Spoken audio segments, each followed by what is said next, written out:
Hi viewers, welcome back to Thara life style. இன்றைக்கி Sunday. So எங்கள் வீட்டில் என்ன ஸ்பெஷல் அப்படின்னு பார்த்தீங்கன்னா சிக்கன் பிரியாணி தான். 1/2 kg சிக்கன் வாங்கிட்டு வந்தேன். 1/4 கிலோ ஃப்ரை பண்ணுறதுக்கு தனியாக சில்லி சிக்கன் கேட்டான் ஹர்ஷு. ஸோ அவனுக்காக தனியாக 1/4 கிலோ வாங்கிட்டு வந்தேன். எப்படி செய்கிறதுன்னு பார்த்துடலாம் வாங்க. ஒரு குக்கர் வச்சுட்டு அதில் 2 ஸ்பூன் நெய், 2 ஸ்பூன் ஆயில் விட்டுக்கோங்க. சூடானதும் இலை, பட்டை, கிராம்பு, ஸ்டார் பூ, ஒரு ஏலக்காய் எல்லாம் போட்டுட்டேன். அதுக்கப்புறம் ஆனியன் நல்லா நெட்டாக கட் பண்ணி வச்சுருக்கிறேன். பெரிய வெங்காயம் தான். நல்லா அதையும் போட்டு வதக்கிடுங்க. லைட்டாக பிங்க் கலர் வர வரைக்கும் நல்லங்க அந்த மாதிரி வந்துடணும். அதுக்கப்புறம் 3 பச்சை மிளகாய் போட்டிருக்கிறேன். நல்லா அதையும் போட்டு நல்லா வதக்கிடுங்க.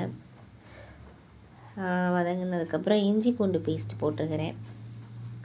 ஒரு சின்ன துண்டு இஞ்சி, 2 பூண்டு போட்டிருக்கிறேன். நான் சின்ன சைஸ் தான். நல்லா அரைச்சிட்டு அதை சேர்த்துருங்க. இந்த மசாலா நானே தனியாக ரெடி பண்ணேன். இது எப்படி ரெடி பண்ணேன்னா, கொஞ்சம் மல்லி, 2 ஸ்பூன் மல்லி, 1 ஸ்பூன் சோம்பு, சீரகம், மிளகு எல்லாம் சேர்த்து தனியாக பிரியாணி மசாலா நான் ரெடி பண்ணி ஃப்ரெஷ்ஷாக அரைச்சிருக்கேன். அதுக்கப்புறம் 2 ஸ்பூன் மிளகாய் தூள் போட்டுக்கோங்க, உங்களுக்கு காரத்துக்கு ஏற்ற மாதிரி. அவ்வளோதான். அப்புறம் டொமேட்டோ சேர்த்துட்டு நல்லா வதக்கிடுங்க. வதங்கினதுக்கப்புறம் இந்த மாதிரி வந்தோடனே புதினா நிறையா போட்டுக்கோங்க, கொத்தமல்லி கொஞ்சமாக போட்டுக்கோங்க. புதினா கொத்தமல்லி ஆட் பண்ணிவிட்டு நல்லா மிக்ஸ் பண்ணி நல்லா வதக்கிடுங்க. இந்த அளவுக்கு நல்லா வதங்கணும். அதுக்கப்புறம் தயிர் ஆட் பண்ணிக்கோங்க. நான் அதை மறந்துட்டேன். நான் எப்போதுமே பிரியாணி செய்யும்போது ஸ்டெஃபி அக்கா சேனல் தான் பார்ப்பேன், மெட்ராஸ் சமையல். அவங்களோட வீடியோ பார்த்துட்டு தான் அப்புறம் செய்வேன். அவங்க வீடியோ தான் எனக்கு ரொம்ப பிடிக்கும், சாட்டிஸ்ஃபைடாக இருக்கும். எல்லாம் வதங்கினதுக்கப்புறம் அவங்க தேவையான உப்பு போட்டுட்டு இப்போது சிக்கனை போட்டு நல்லா அதோடு மிக்ஸ் பண்ணிவிடுங்க. 1/2 kg எடுத்துருக்கிறேன் நான். இந்த சிக்கன் நல்லா மிக்ஸ் பண்ணிவிட்டு ஒரு 10 to 15 மினிட்ஸ் குக்கரை நல்லா மூடி வச்சுடுங்க.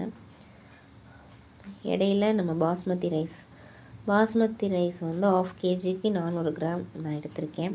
நல்லா அது 30 மினிட்ஸ் ஊற வச்சுருங்க. இப்போது 10 to 15 மினிட்ஸ் ஆயிடுச்சு. கறியும் நல்லா வெந்து தண்ணியெல்லாம் விட்டுருச்சு. இப்போது நம்ம ரைஸை ஆட் பண்ணிடலாம். ரைஸ் ஆட் பண்ணிவிட்டு நல்லா சிக்கனோட பார்த்துட்டு இன்னொரு தடவை செக் பண்ணிக்கோங்க சால்ட் எவ்வளோ இருக்குன்னு. எனக்கு பத்தலை, நான் கொஞ்சம் போட்டுட்டேன். இப்போது 2 கப் பாஸ்மதி ரைஸ் எடுத்திருந்தேன். இதுதான் அந்த மெஷர்மெண்ட்டு. ஹர்ஷு ஸ்கூலுக்கு கொண்டு போகிற ஸ்நாக்ஸ் பாக்ஸ், அந்த பாக்ஸில் 2 கப் எடுத்திருந்தேன். ஸோ 2 கப் எடுத்திருந்தால் நீங்கள் 3 கப் அளவுக்கு தண்ணி ஊற்றிக்கோங்க. 3 பாக்ஸ் ஊற்றிட்டு க்ளோஸ் பண்ணிடுங்க லிட்டை நல்லா. இப்போது ஒரு விசில் வந்தோடனே ஆஃப் பண்ணிடுங்க. இப்போது எல்லாம் ரெடி ஆகிடுச்சு. சூப்பராக வந்திருக்கு பிரியாணி. இதுக்கு ஆனியன் ரைத்தா செஞ்சுருந்தேன். ஹர்ஷுக்கு மட்டும் 1/4 கிலோ சில்லி சிக்கன் தான் ரெடி பண்ணியிருந்தேன். ஓகே, தேங்க்யூ, பாய்.